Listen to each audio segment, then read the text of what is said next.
Ba't ngayon mo ginagawa yan? Hindi ka muna magpahinga. Ayoko kasi ng kalat eh. Ininom mo na ba yung gamot na binigay ng mami ko? Okay na ako.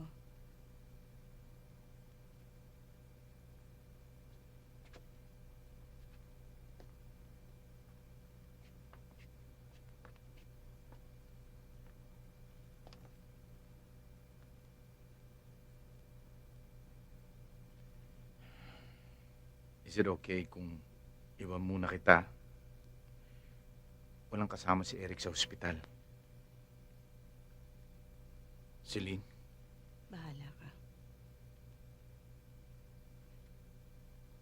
if you want me to stay, kakausapin ko si Ditas para Desisyon mo yan.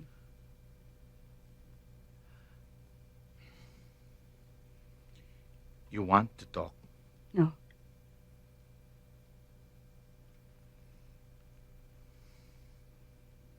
Pahinga ka.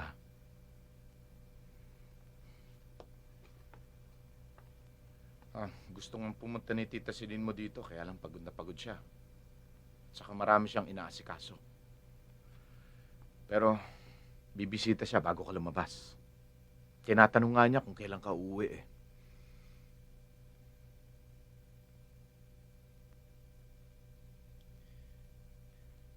Galit pa siya sa akin.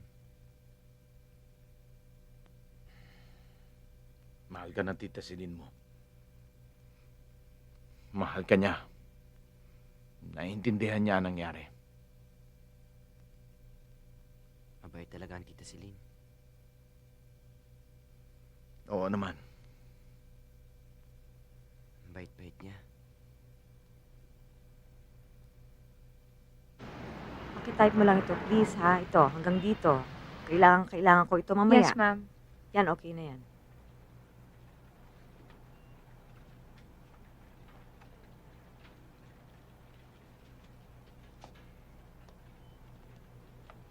Oh, anong ginagawa mo dito?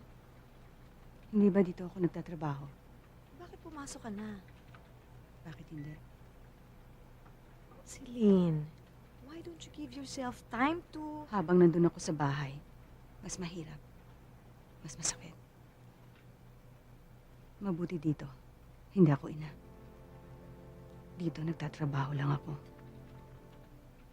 Dito hindi ko hinahanap ang ingay ng computer games ng anak ko. Yung boses niya pag tumatawa. Yung tunog ng kanyang gitara. Dito wala akong anak.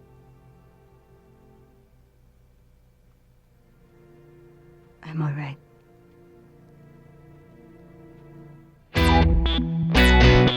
Thank you.